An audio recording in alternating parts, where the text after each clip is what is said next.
ऐसा भगवान शंकर। हे देवी, जिनके नखचंद्र किरणों की महिमा का वेद अंत नहीं पा सकते हैं, तो वेद प्रतिपादित धर्म में चलने वाले ब्रह्म ऋषि कैसे पा सकते हैं? उन्हीं भगवान श्री कृष्ण के संबंध में कुछ और बता रहा हूं, तुम सुनो और सुनकर मुदित आनंदित हो। ये त्रिगुण माया से रचा हुआ अनंत ब्रह्मांड है उन्हीं श्री कृष्ण के द्वारा। उन्हीं श्री कृष्ण के द्वारा ब्रह्मा, विष्णु और मैं महेश्वर प्रकट हुआ हूं। जितने भी देवता दैवी शक्तियां सब उनके करोड़वें करोड़वें अंश से उत्पन्न हैं। सृष्टि, स्थिति और संहार की शक्ति युक्त से ब्रह्मादि देवता ये सब उन्हीं महान बिहारी जी के वैभव हैं, प्रभु के वैभव हैं, श्री कृष्ण के। श्री कृष्ण रूप का जो करोड़वां अंश है, उसका जो करोड़वां अंश है, उससे कामदेव उत्पन्न हुआ जो पूरी सृष्टि को नचाए दे रहा है। सोचो, श्री कृष्ण के करोड़वें अंश के एक अंश के करोड़वें अंश से कामदेव प्रकट होकर पूरी सृष्टि को नचाए दे रहा है। वो श्री कृष्ण कितने सुंदर हैं। वो ब्रह्मांड में स्थित होते हुए किसको नहीं मोहित कर सकते। ऐसे श्री कृष्ण के श्री विग्रह की शोभामयी जो कांति है, उसके करोड़वें करोड़वें अंश से यह चंद्रमा और सूर्य का प्रकाश होता है। ऐसे तो तेजोमय है वो, ऐसे सुंदर है कि करोड़वें अंश के एक अंश से करोड़वें अंश में कामदेव का प्रादुर्भाव हुआ। श्री कृष्ण के प्रकाश के करोड़वें अंश से एक सूर्य, ऐसे परमानंद में रसामृत परिपूर्ण श्री वृंदावन बिहारी की महिमा का कौन पार पा सकता है। हे देवी, परम आनंद, परम चैतन्यता, विश्व ज्योति, ब्रह्मबोध, ये सब इन्हीं से प्राप्त होता है, इन्हीं से प्राप्त होता है। इनके श्री चरण कमल युगल नख रूपी चंद्रकांति मणि से निकलने वाली जो प्रभा, उसी तेजो ज्योति में पूर्ण ब्रह्म में लीन बताया गया है। और ऐसे विश्व को मोहित करने वाले मदन मोहन, जिनके करोड़वें करोड़वें अंश में सब सूर्य चंद्र काम आदि देवी शक्तियां, इनको श्री राधा जी अपने अधीन किए हैं, इसलिए इनकी प्राण वल्लभा है। यही श्री कृष्ण में शक्ति संचार करके आद्या शक्ति मूल प्रकृति होकर अनंत ब्रह्मांडों का क्षण मात्र में सृजन कर देती है। देवी, जैसे उनके अंश से मैं हूं, ऐसे श्री राधा के करोड़वें करोड़वें अंश से आप सब शक्तियों का, देवियों का प्रादुर्भाव हुआ। इसलिए सर्वोपरि राधा पद रज स्पर्श, महादेवी सर्वोपरि राधा पद रज स्पर्श, ऐसे स्पर्श से ऐसे महामाधुर्य सिंधु श्री कृष्ण का रसास्वादन होता है।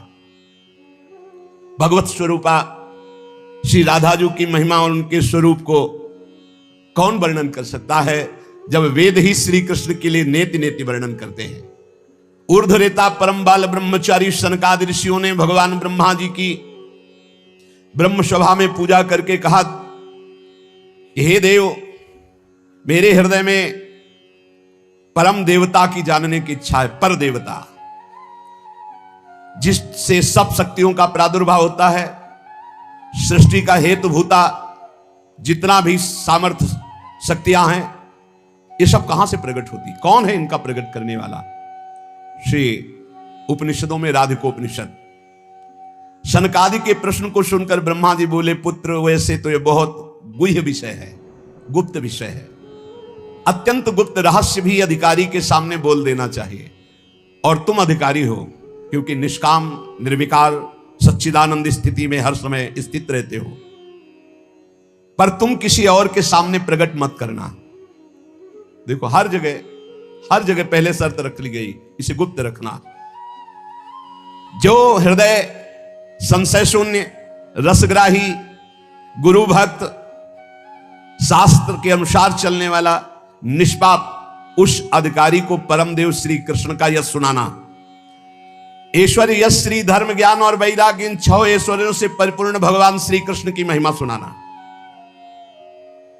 जो उस महिमा में रत है, फिर उसको गोप गोपियों का महारस सुनाना, ब्रज रस। जो उस रस में अभिषिक्त हो जाए, तब वृंदावनेश्वरी का रस, समझ रहे, तब वृंदावनेश्वरी का रस। अखिल ब्रह्मांडों के अधिपति, जिन्हें नारायण कहा गया है, ये हमारे प्रभु वृंदावनाधीश्वर के एक अंश से हैं। वे प्रकृति से भी प्राचीन और नित्य नवीन हैं। उनके आह्लाद का नाम है राधा। संधिनी, ज्ञान, इच्छा, क्रिया, ये बहुत सी शक्तियां हैं। ये आह्लाद अंतरंग भूता श्री राधा रूप में विराजमान है। श्री कृष्ण के द्वारा इनकी आराधना होती, इन्हें इसलिए इन्हें श्री राधा कहते हैं। श्री कृष्ण सदैव आराधना में तत्पर रहते हैं। श्री कृष्ण का सदा समाराधन करते हैं। ये गांधर्वा जितनी श्री कृष्ण पटरानियां द्वारिकाधीश के हैं, ये सब इनके अंश से प्रकट हुई हैं। श्री राधा और रस सागर श्री लालजू, ये एक प्राण, एक मन, दो तन, एक रुचि, एक स्वभाव, एक वय, लीला के लिए दो बने हुए हैं। ये मैं बहुत गुप्त बात बता रहा हूं। ये जनसाधारण को, मूर्तम और महामूर्खों को कभी भी इसका श्रवण मत कराना। जो राधा किशोरी के इन 28 नामों का जप कर ले तो विश्व की कोई भी ऐसी कामना नहीं जो पूर्ण ना हो जाए। अनुभूत विषय आज का नहीं, ये वृंदावन आने के पहले का, क्योंकि पूज्य भाई जी श्री हनुमान प्रसाद पोद्दार जी के आदर्श में हम चल रहे थे, उनको जैसा वो निर्देश कर रहे। ये 28 नाम जिह्वा पे नाचते रहते थे। प्रारंभ में जो हितधाम से जुड़े हों उनको पता होगा 28 नाम कभी कभी हम उच्चारण कर देते थे। राधा रासेश्वरी रम्या कृष्ण मंत्राधिदेवता सर्वाद्या सर्ववंद्या च वृंदावन विहारिणी वृंदाराध्या रमा शेष गोपी मंडल पूजिता सत्या सत्यपरा सत्यभामा श्री कृष्ण वल्लभा वृषभानुसुता गोपी मूल प्रकृतीश्वरी गांधर्वा राधिका रम्या रुक्मिणी परमेश्वरी परात्पर तरा पूर्णा पूर्ण चंद्र निभानना भुक्ति मुक्ति प्रदा देव भव्याधि विनाशिनी। ये 28 नाम है अनुभूत। इन 28 नामों के मंत्र हैं। इनका जो पाठ करे, चाहे लौकिक कामना चाहे परलौकिक कामना, बहुत जल्दी आपको परिणाम दिखाई देगा। ये राधा किशोरी जी के 28 नाम श्री राधिकोपनिषद में ब्रह्मा जी सनकादि को उपदेश कर रहे हैं। परिणाम फल स्तुति में लिखा है भुक्ति मुक्ति प्रदा। भोग चाहिए तो भोग मिल जाएगा, मोक्ष चाहिए तो मोक्ष। और भवव्याधि विनाशिनीम, आवागमन चक्र से मुक्ति हो जाएगी। और हर व्याधि विनाशिनीम, इस संसार चक्र में जितने रोग हैं सबको शासन में रखने के लिए ये नाम पर्याप्त है। तुम्हारे ऊपर इनका प्रभाव नहीं पड़ पाएगा। ये 28 नामों का जो पाठ करता है वो जीवन मुक्त महापुरुष हो जाता है। भगवान ब्रह्मा जी ने उपदेश किया शनकादि को। राधा रासेश्वरी रम्या कृष्ण मंत्राधिदेवता सर्वाद्या सर्ववंद्या वृंदावन विहारिणी वृंदाराध्या रमा अशेष गोपी मंडल पूजिता सत्या सत्यपरा सत्यभामा श्री कृष्ण वल्लभा वृषभानुसुता गोपी मूल प्रकृति ईश्वरी गांधर्वा राधिका आरम्या रुक्मिणी परमेश्वरी परात्पर पूर्णा पूर्णचंद्र निभानना और भुक्ति मुक्ति प्रदा भवव्याधि विनाशिनी। 28 नाम मात्र जपने से समस्त कामनाओं की पूर्ति। ये तो हम आह्लाद का वर्णन कर रहे हैं। इनकी एक संधिनी शक्ति है जो भूषण शैया आसन सेवा की सामग्री सब रूप धारण करती है। धाम कुंज निकुंज। जब हमारे प्रभु मर्तलोक में अवतार धारण करते हैं तो अवतार की पूरी व्यवस्था, भूमि की व्यवस्था हो, सच्चिदानंद भूमि, माता पिता परिकर, यही सब संधिनी शक्ति तैयार करती है। अवतार की कारणभूता ये संधिनी शक्ति है। ये क्षेत्रज्ञ शक्ति है। इनकी इच्छा शक्ति के अंतर्गत माया शक्ति है। ये सतोगुण रजोगुण तमोमयी है। ये बहिरंगा शक्ति है। ये जगत की रचना करती है। ये अविद्या रूप है। ये जीव को बंधन में डालकर दुख भोगवाती है। भगवान की लीला शक्ति, भगवान की क्रिया से अनंत शक्तियों के स्वामी। जो इस 28 नामों को राधा जी के सुनता है उसके जितने दोष नष्ट हो जाते हैं। जो अव्रती है वो व्रतवान हो जाता है। जैसे वायु स्पर्श करती है तो गर्मी का दुख मिट जाता है, ऐसे ही जो 28 नामों का जाप करेगा तो सतोगुण, रजोगुण, तमोगुण, माया जनित बंधन का जो क्लेश है वो नष्ट हो जाएगा। अरे कुछ न याद हो, राधा राधा राधा पर्याप्त है। सबसे पहला है राधा राधा। आत्माराम शब्द भगवान श्री कृष्ण के ऊपर सार्थक इसीलिए हुआ, आत्मा तो राधिका तस्य तवैव रमणादशौ आत्माराम इति प्रोक्तो मुनिभिर गूढ़ वेद भी।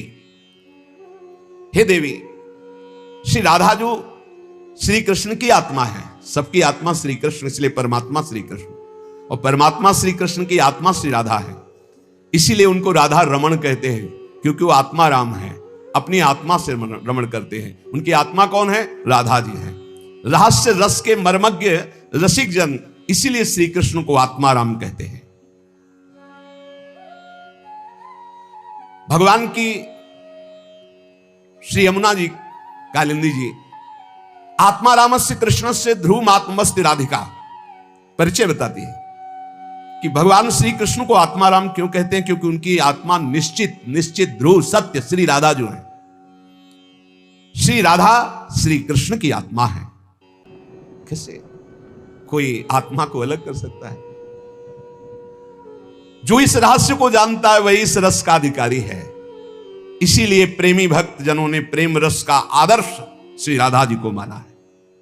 श्री कृष्ण तो प्रेम रसास्वादी है, रसदात्री तो श्री प्यारी जो है। मांगत लाल लाड़िलो नागर प्रगट भई दिन दिन की चोरी। श्री कृष्ण को सर्वाविद आनंद समुद्र को आनंद प्रदान करने वाली श्री लाडली जो है। नित्य रासेश्वरी नित्य निकुंजेश्वरी श्री राधा किशोरी की प्रति जो जरा भी भेद बुद्धि करता है वो कभी भक्ति मार्ग में तो चल ही नहीं चल सकता, उसके चलने का अधिकार ही खो जाता है। और श्री कृष्ण की अर्चना करने का अधिकार कदापि नहीं। कृष्णार्चा या नाधिकारो यतो राधार्चनम बिना वैष्णवै सकलैः तस्मात् कर्तव्यम राधिकार्चनम। कृष्ण प्रणाधिका देवी तद अधीनो विभुर्यतः रासेश्वरी तस् नित्यम तयाहीनो न तिष्ठति राधनोति शकलान कामास तस्माद राधेति कीर्तिता। श्री लालजू की श्री कृष्ण की पूजा का अधिकार उसी को प्राप्त होता है जिसने राधा जू का नाम लिया, राधा जू के चरणों की वंदना की, वही श्री कृष्ण पूजा का अधिकारी है। श्री किशोरी जू की पूजा किए बिना श्री कृष्ण की पूजा का वो अनाधिकारी है, अधिकार ही नहीं माना जाता। जिसने किशोरी जी की पूजा नहीं की कभी प्रेम प्राप्त नहीं कर सकता। श्री कृष्ण प्रेम प्राप्त नहीं कर सकता बिना राधा जू की कृपा के। इसलिए वैष्णव मात्रों का कर्तव्य, जितने भी वैष्णव हैं, कि वो श्री किशोरी जू का नाम ले, किशोरी जू की अवश्य पूजा करे, जिससे लालजू प्रसन्न हो जाते हैं। यदि राधा राधा कहोगे तो श्री कृष्ण कभी जाएंगे ही नहीं, आपके समीप ही रहेंगे। और कृष्ण अर्चना का अधिकार उसी को है। श्रीमद देवी भागवत कृष्णार्चाया नाधिकारो यतो राधार्चनम बिना वैष्णवैः सकलैः तस्मात् कर्तव्यम राधिकार्चनम। कृष्ण प्रणाधिका देवी तद अधीनो विभुर्यतः। श्री राधा श्री कृष्ण की प्राणों की अधिष्ठात्री देवी है। कारण भगवान श्री कृष्ण राधा के अधीन है। ये रासेश्वरी भगवान रास बिहारी को अपने अधीन किए हुए हैं। इनके बिना भगवान की सत्ता ही नहीं है। कैसे, कौन सा ज्ञान प्राप्त किया जाता है शास्त्रों से जिससे ऐसे महामहिम महिमा को न जान करके हम इधर उधर भटकने लगते हैं, संकटों में फंस जाते हैं, हमारी बुद्धि संशयों में फंस जाती। संशय संकट है। श्री राधा के बिना भगवान की सत्ता ही नहीं। शिव से मात्रा हटा दो, शक्ति हटा दो, क्या बचा? 100। शक्ति लगाओ शिव। तो शिव और शक्ति को कभी अलग किया ही नहीं जा सकता। ऐसे ही प्रेम और राधा, प्रेम बपू, प्रेम स्वरूप श्री कृष्ण, और प्रेम का सर्वस्व सार राधा, प्रेमाधीन श्री लाल जी। राधा के बिना श्री कृष्ण की सत्ता ही नहीं। मैं राधा के बिना भगवान के बिना शक्ति ही नहीं। संपूर्ण कामनाओं की सिद्धि श्री कृष्ण आराधकों की भी राधा जी से ही पूर्ण होती है। श्री राधा श्वेत चंपा कुसुम के सदस्य, गौरवर्ण, करोड़ करोड़ शारदी शशि के गर्भ का अपहरण करने वाली, एक साथ करोड़ करोड़ चंद्रमा शरद ऋतु के प्रकट हो तो उनकी भी चांदनी के गर्भ का अपहरण राधा मुखारविंद। श्री अंगों की असंख्य चंद्रमाओं की कांति झलमल झलमल हो रही है। शरद ऋतु के खिले हुए कमल के समान अधर बिंब के फल के सदस्य, कैसा सुंदर स्वरूप श्री राधा किशोरी का, और दिव्य नील साड़ी धारण किए हुए है। प्रसन्न मुखारविंद, मनमोहन के नेत्र इनके नेत्रों में अर्पित हैं। मुको तो भावती ठोर, प्यारे के नयनन में प्यारो भयो चाहे मेरे नयनन के तारे। श्री स्वामिनी जी, नमस्ते परमेशानि रासमंडल वासिनी, रासेश्वरी नमस्ते स्तु कृष्ण प्राणाधिक प्रिय, नमस्त्रैलोक्य जननी प्रसीद करुणार्णवे, ब्रह्म विष्णवाद भीर देवैर वंद्यमान पदाम्बुजे, नमः सरस्वती रूपे नमः सावित्री शंकरी, गंगा पद्मावनी रूपे षष्ठी मंगल चंडिके, नमस्ते तुलसी रूपे नमो लक्ष्मी स्वरूपिणी, नमो दुर्गे भगवती नमस्ते सर्वरूपिणी, मूल प्रकृति रूपाम त्वाम भजामः करुणार्णवाम, संसार सागरादस्मात् दुद्धराम दयाम कुरु। ये श्री रासमंडल वासिनी परम ईश्वरी श्री राधा जी है। बड़भागी है जो इनको नमस्कार करता है। ये रासेश्वरी कृष्ण प्राणाधिक प्रिय है। श्री कृष्ण को अपने प्राणों से भी अधिक प्यारी है। जितनी त्रिभुवन में मां है सब हमारी किशोरी जी के एक वात्सल्य समुद्र के एक अंश वात्सल्य से है। ब्रह्मेश्वरादि सुदरूह पदारविंद, कैसे ब्रह्मा विष्णवादिभिर देवैर वंद्यमान पदाम्बुजे, नमः सरस्वती रूपे नमः सावित्री शंकरी। यही हमारी श्री जी के अंश से सरस्वती जी प्रकट हुई। यही हमारी श्री जी के अंश से सावित्री, दुर्गा, भगवती, अंबा, चामुंडा, कुष्मांडा ये सब प्रकट हुई। गंगा पद्मनी रूपे, यही अपने एक अंश से गंगा जी की रूप। षष्ठी मंगल चंडिके, यही देवी षष्ठी के रूप में, यही चंडिका के रूप में, यही मंगला देवी के रूप में। नमस्ते तुलसी रूपे, यही वृंदा रूपिणी है, यही तुलसी रूप। नमो लक्ष्मी स्वरूपिणी, इन्हीं के अंश से लक्ष्मी प्रकट। नमो दुर्गे भगवती, यही दुर्गा स्वरूप। नमस्ते सर्वरूपिणी, यही सब माताओं के रूप में है।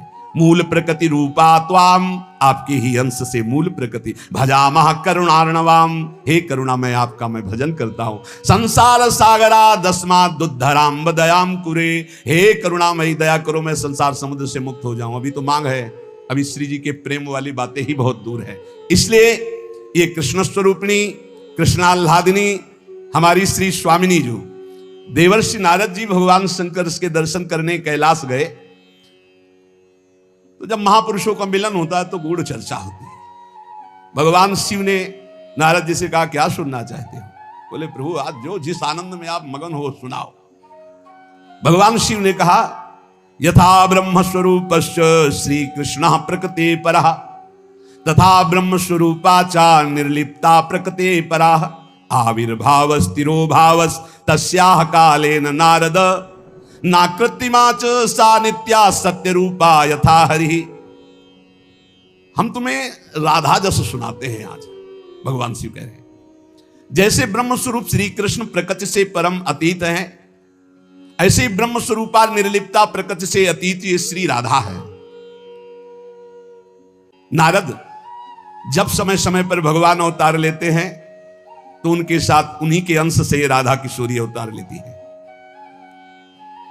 हरि नित्य है, सत्य स्वरूपा है, तो ये राधा रासेश्वरी रम्या रामाच परमात्मनः रासोद्भवा कृष्ण कांता कृष्ण वक्षा स्थल स्थिता कृष्ण प्राणाधिदेवी च महाविष्णु प्रसूरपि सर्वाद्या विष्णु माया च सत्या नित्या सनातनी ब्रह्मस्वरूपा परमा निर्लिप्ता निर्गुणा परा।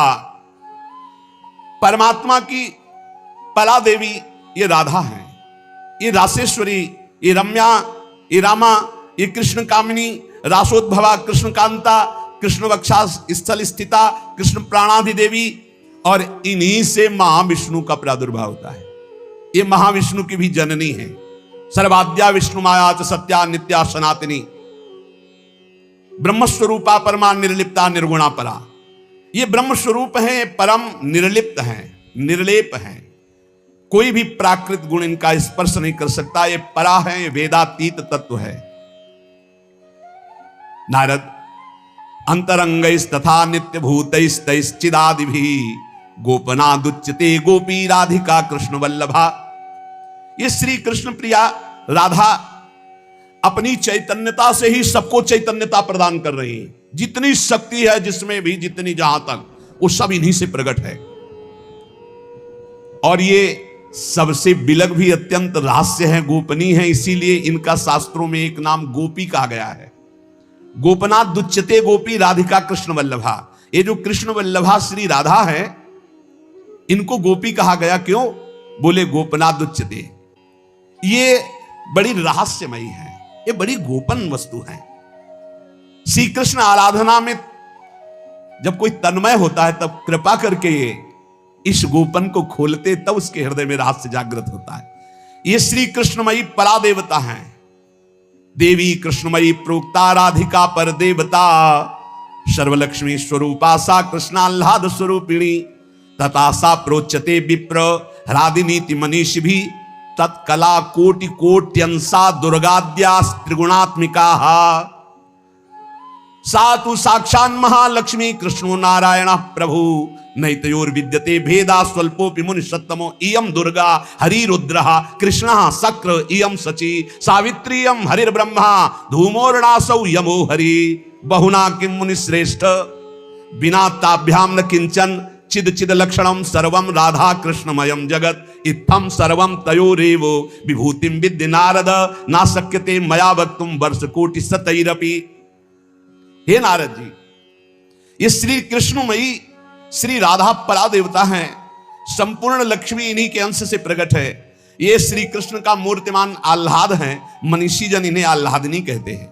ये जो दुर्गादि शक्तियां हैं, तत्कला कोटि कोट्यंसा दुर्गाद्यस त्रिगुणात्मिका। श्री राधा किशोरी के करोड़वें अंश के भी करोड़वें अंश से इनकी जितनी शक्तियां। ये कौन बोल रहा है? भगवान शिव बोल रहे हैं। किससे? देवर्षि नारद जी से। कहां?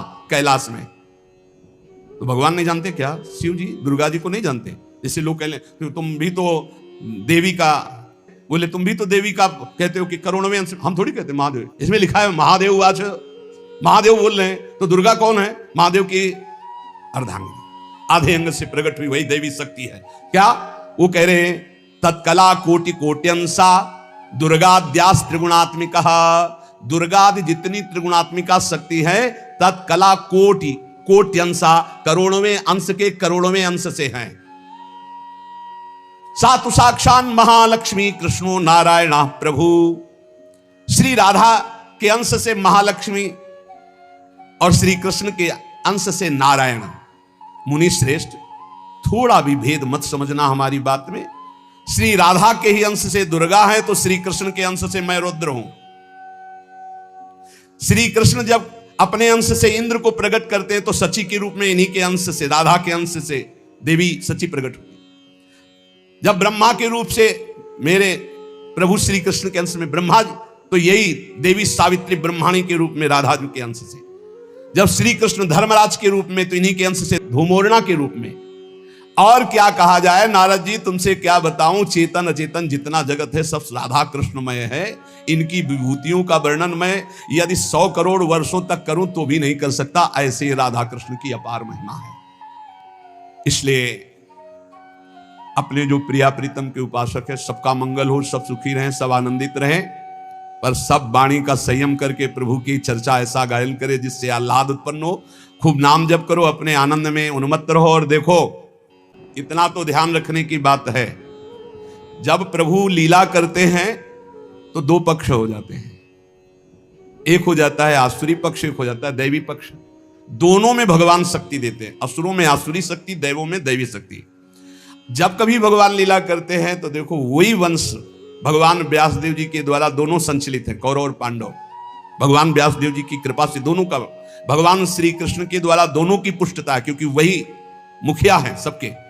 पर जब धर्म की बात आती है तो एक महान भागवत भीष्म जी सिंहासन की रक्षा के लिए उधर, और इधर उनके इष्ट श्री कृष्ण। तो फिर वाक युद्ध भी होता है, बाण युद्ध भी होता है, ये लीला चलती है। इसलिए बहुत सावधान होकर के नाम जप करो, वाणी को शासन में रखो, भगवत चर्चा कानों से सावधान होकर सुनो। बहुत कम जीवन है, भगवत प्राप्ति के मार्ग में हम अग्रसर होते हुए श्री जी तक पहुंच जाएं। बहुत बढ़िया मार्ग है, इसमें संशय करने की जरूरत नहीं है। ये बहुत ही प्रपंच माया फैलाती, बहुत ही प्रपंच, इससे बचो। बहुत गंदी आंधी माया डालती है जिससे भक्ति ढक जाए और हम फिर भटक जाएं। अनंत जन्मों से भटके हुए हम आए हैं, आज हमें प्यारी जी के चरणों की शरण मिली। तुम्हें हृदय की बात कहते, किसी संप्रदायवाद की नहीं। आज तक अनंत जन्मों तक मुझे जो विश्राम नहीं मिला, सुख नहीं मिला, हमारी लाडली जी ने हमें दिया है। वही सुख आपको बांट रहा है श्री जी की प्रेरणा से। आप संशय शून्य होकर राधा राधा जपे और राधा किशोरी के चरणों का आश्रय, वृंदावन धाम की कृपा। आप देख ले, खुद देख ले कि आप निहाल हो रहे हैं कि नहीं। यहाँ के उपदेश सुन करके साधन में लगो, प्रमाण तुम्हारी छाती होगी, हमारे ग्रंथ नहीं। तुम्हारी छाती होगी, तुम्हारा परिवर्तन होगा, तुम्हारा आनंद होगा, तुम्हारा विश्वास होगा। बस तुम दृढ़ता से एक बार चल के देखो, वही एक परम तत्व है, दूसरा कोई नहीं है। क्रिया की बागडोर भगवान के हाथ में है, तुम्हारे द्वारा नहीं हो रही, भगवान के द्वारा हो रही। भगवान को बागडोर सौंपने पर सारी क्रियाएं सब सच्चिदानंदमयी हो जाती है, सब क्रियाएं भगवत स्वरूप हो जाती है। युद्ध भूमि में मारना काटना भी अगर वो धर्म के अनुसार, वो सब भगवत स्वरूप हो जाता है। जैसे अहंकार ना हो, वो पूरी सृष्टि का भंडारा कर दिया तो कोई पुण्य नहीं होगा। और अहंकार ना हो, वो पूरी सृष्टि का तुम्हारे द्वारा विनाश हो गया तो कोई पाप नहीं लगेगा, क्योंकि तुम कठपुतली हो, तुम्हारे द्वारा कराया जा रहा है। जो करता है वो तो कोई और है, करता कोई और है, और उस कर्ता में कर्म लागू नहीं होते। जो करता है उसमें कोई कर्म विधान लागू नहीं होता, क्योंकि गुणातीत है। जहां कर्ता वास्तविक कर्ता को समर्पित हो गया, जो मैं अंतःकरण का था, वो जब भगवान को समर्पित हो गया तो कोई भी शुभ अशुभ कर्म उसे बांधता नहीं, इसीलिए भगवत प्राप्त हो जाता है। भक्तों का शुभ अशुभ कर्म सर्वनाश होना चाहिए। जब तक सर्वनाश नहीं होता शुभ अशुभ का, शुभ अशुभ दुर्ग विध्वंस बल, तब जयति जयति जग उच्चरे। तो पहले तो कर्ता भाव रहित होने से जो वर्तमान के शुभ अशुभ है वो नष्ट हो जाते हैं, क्रियमान। कर्ता भाव ना होने के कारण जो क्रियमान शुभ अशुभ हैं वो नष्ट हो जाते हैं। दूसरे, संचित भगवत शरणागति के प्रभाव से भस्म हो जाते हैं। तीसरे, प्रारब्ध। अब वो कैसे गलित होते हैं? इतना विरह उत्पन्न हुआ भगवत चिंतन करते करते, भगवत मिलन का, सारे पाप नष्ट हो गए, सारे पाप। प्रारब्ध में जो दुख भोगना था ना शरीर को बहुत लंबे समय तक, वो सब भस्म हो गया। ध्यान लगा एकदम आनंद मूर्ति, कितना सुंदर स्वरूप भगवान का है। उसमें रोम रोम पुलकित हो गया, आनंद अश्रु बहने, इतना सुख मिला कि सारे शुभ भस्म हो गए। और जहां शुभ अशुभ भस्म हुए तो ये देह का भाव खत्म, अब सच्चिदानंद भाव आ गया। शुभ अशुभ शेष रहते हैं, अवशेष रहते हैं, संचित भस्म हो जाते हैं, क्रियमाण निष्प्रभावित हो जाते हैं कर्ता ना होने के कारण, लेकिन प्रारब्ध भोग रहता है। तो देखो गोपी जनों को जब उनके पतियों ने रोका तो इतना विरह ताप प्रकट हुआ कि सारे अशुभ भस्म हो गए। श्री कृष्ण की रूप माधुरी सामने प्रकट हो गई, आलिंगन किया, इतना आनंद आया कि सारे शुभ भस्म हो गए। और शुभ अशुभ भस्म होते ही ये पांच भौतिक शरीर वहीं, और वो चिदानंद शरीर से रास में पहुंच गई भगवान के पास। ये भक्त का बहुत कृपा के द्वारा सब कुछ कार्य होता है। भगवान की कृपा से शुभ अशुभ भस्म हो जाते हैं। भगवान की आज्ञा और भगवान की इच्छा भक्त के हृदय में स्फुरित होती है। जो भी कार्य होंगे भगवत आज्ञा से होंगे, भगवान की इच्छा से होंगे। अपनी इच्छा ही नहीं रही। पाप कर्म कब बनता है? जब अपनी इच्छा होती है, और अपनी इच्छा जब भगवान की इच्छा में मिला दी गई तो शास्त्र आज्ञा जनित ही कर्म होंगे, पाप कर्म नहीं होंगे। भगवान उन्मत्त नहीं है कि आपको ऐसी वैसी क्रिया करने के लिए आज्ञा दे दे। भगवान शांत है। उन्मत्त सही विचार नहीं कर पाता और शांत सही विचार करता है। बोले शांति से एकांत में बैठ के विचार करना, जब किसी बात का ठीक निर्णय करना होता है तो कहा जाता अभी नहीं, आप जाइए और शांति से एकांत में बैठिए फिर विचार कीजिए। भगवान का स्वरूप कैसा है? शांताकारम भुजग शयनम। सांप के पास कोई शांति से रह सकता है? वो 1000 फण वाले श्रेष्ठ भगवान की शैया पर भगवान शांत भाव। शांताकारम भुजग शयनम पद्मनाभम सुरेशम विश्वाधारम गगन सदसम मेघवर्णम शुभांगम लक्ष्मीकांतम कमल नयनम योगभिर्ध्यानगम्यम वंदे विष्णु भवभयहरम सर्वलोकैकनाथम। शांत स्वरूप है, सर्वलोक के आधार हैं, विश्वाधारम।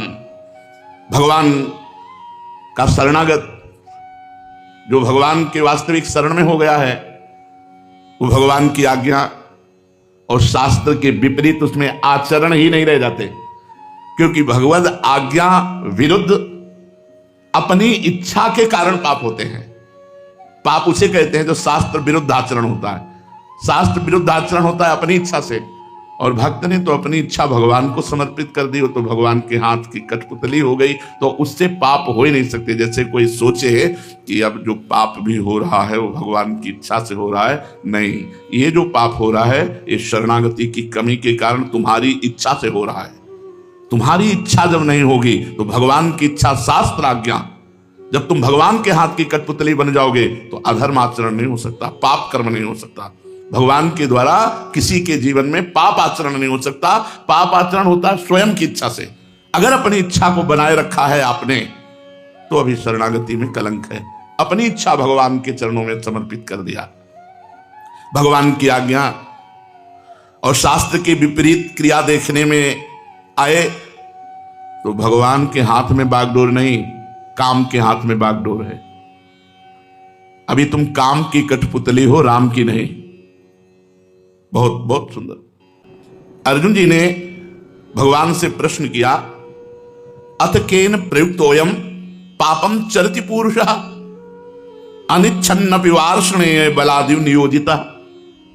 कृष्ण, ये मनुष्य स्वयं ना चाहता हुआ बलात् जबरदस्ती किससे प्रेरित होकर के पाप कर्म करता है? अथ केन प्रयुक्तोयम पापम चरति पुरुषः अनिच्छन्नपि, यद्यपि इच्छा नहीं है, विवासने बलादिव नियोजिता, बलात् जबरदस्ती उससे जैसे कोई करवा रहा हो। वो कौन है? जो ना चाहते हुए भी जबरदस्ती पाप कर्म करा रहा है। ऐसा लगता है मैं तो चाहता नहीं था, मेरी ये खोपड़ी में कौन बैठ करके करवा दिया। हे कृष्ण, किससे प्रेरित होकर पाप आचरण करता है? तो भगवान कह रहे हैं, कामेश क्रोधेश रजो गुण समुद्भवः महासनो महापाप्मा विद्धेन मिहि वैरिणम।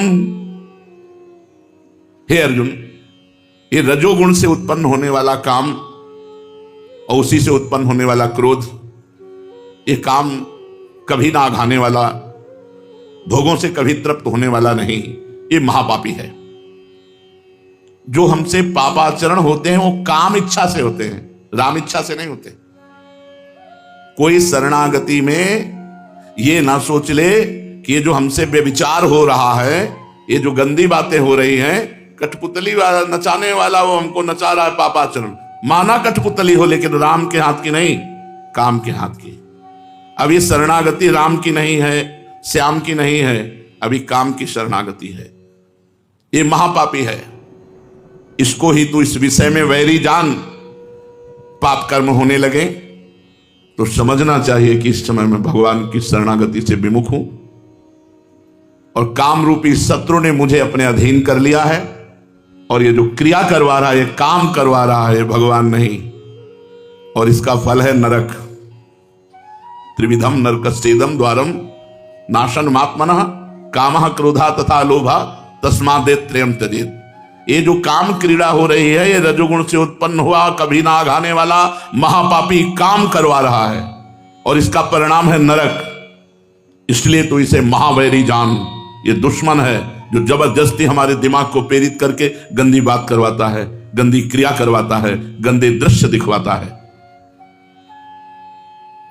जब अपनी इच्छा और कामना को भी हम भगवान के चरणों में समर्पित कर देते हैं, तो जितने कर्म हैं वो सब शास्त्र सम्मत होते हैं। इतनी भी चूक हो जाने पर हृदय जलता है, क्रिया में नहीं, विचार में। जबकि लिखा है कलिकर एक पुनीत प्रतापा मानस पुण्य होई और नहीं पापा। लेकिन शरणागत भक्त की यह स्थिति होती है कि मानसिक जरा सा भी शास्त्र विरुद्ध सोचने मात्र से हृदय जलने लगता है। अरे ऐसा कैसे, ऐसा कैसे? ये है भगवान को समर्पित चित्त। अब बड़े बड़े पाप हो रहे हैं, बोले भगवान की इच्छा के बिना पत्ता नहीं हिलता।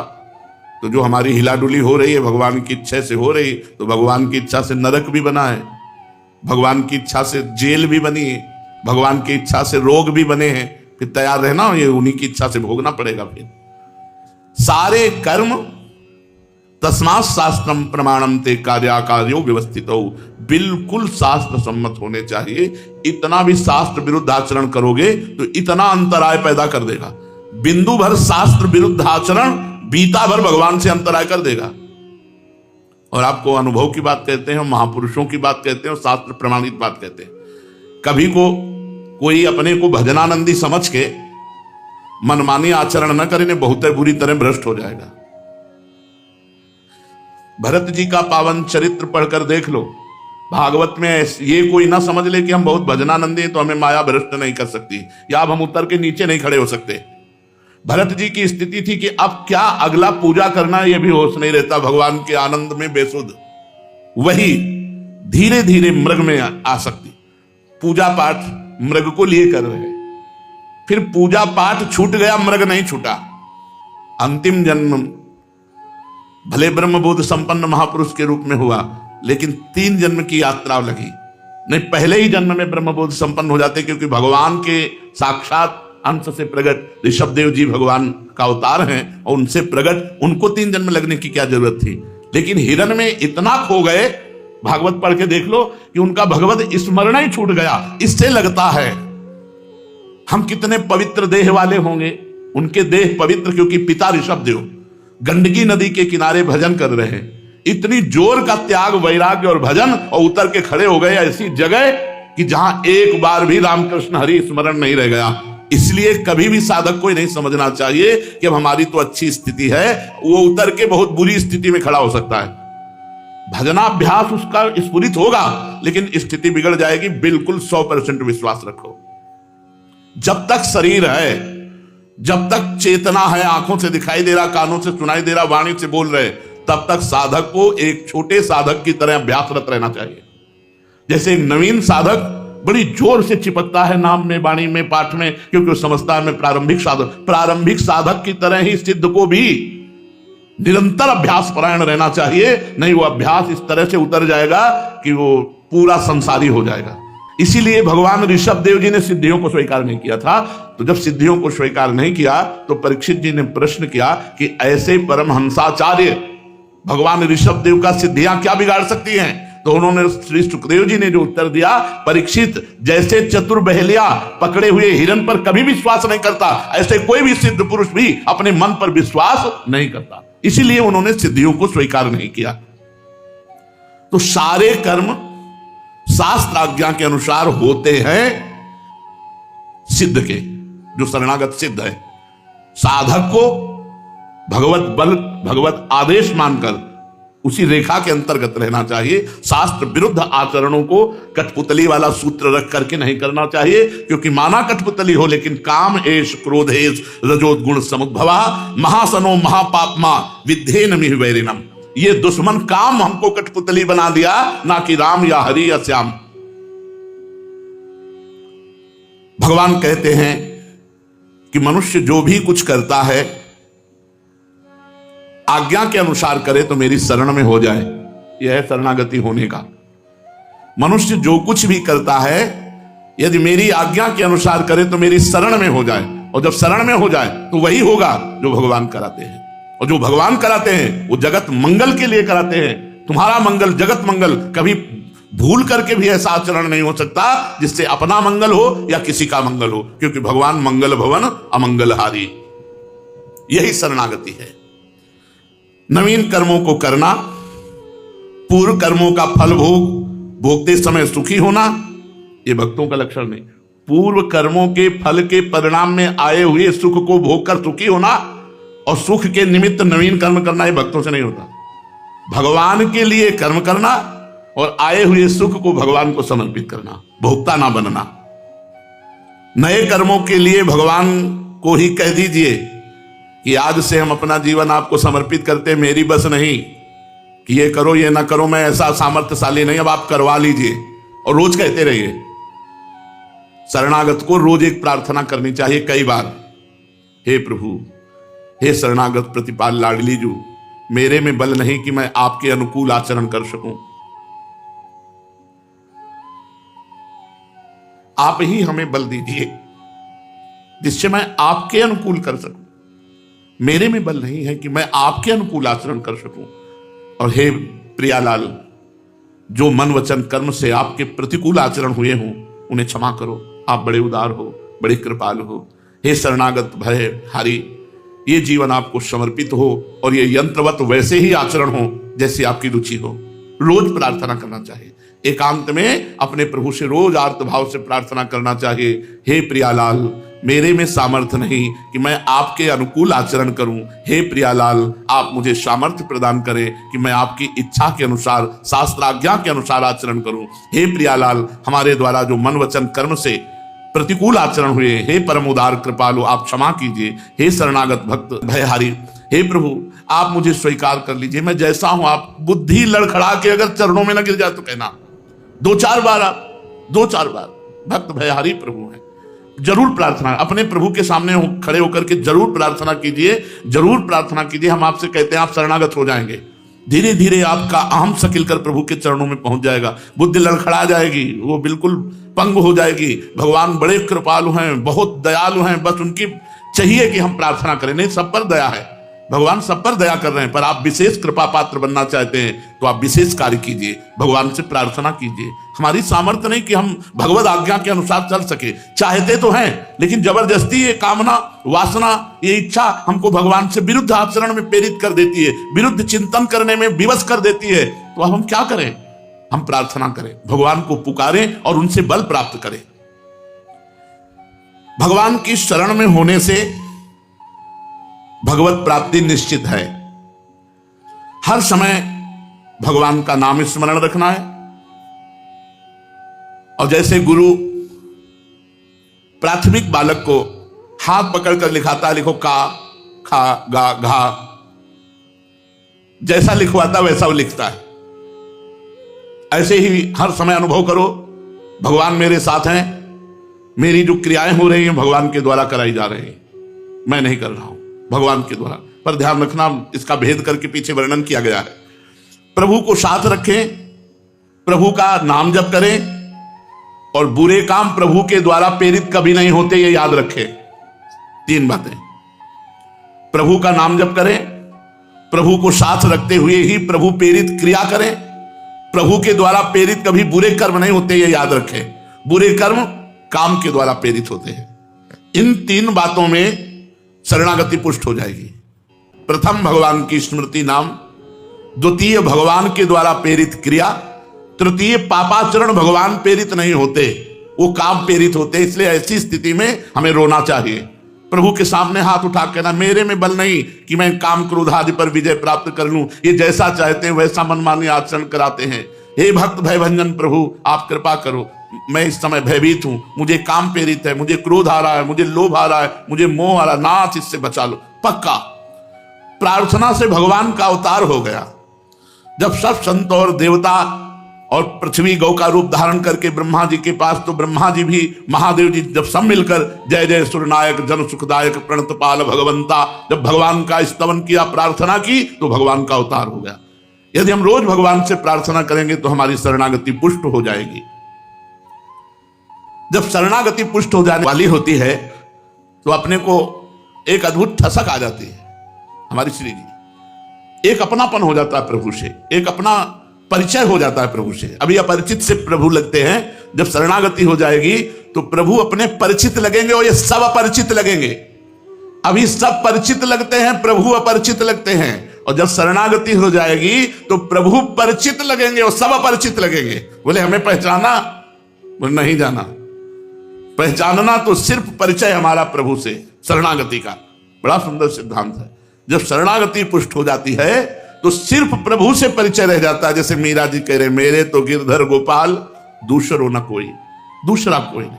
दूसरा कोई जब तक है परिचय, तब तक प्रभु की शरणागति पुष्ट नहीं हुई। शरणागति में प्रभु का परिचय प्राप्त हो जाता है, सबसे परिचय रहित हो जाता है। सबकी ममता ताग बटोरी, मम पद मन ही बांध बर डोरी।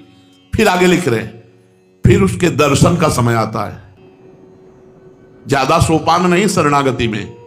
शरणागति, प्रभु से परिचय, क्योंकि बिन प्रतीति हो नहीं प्रीति, और जहां प्रभु से प्रेम हुआ प्रभु प्रकट हो गए।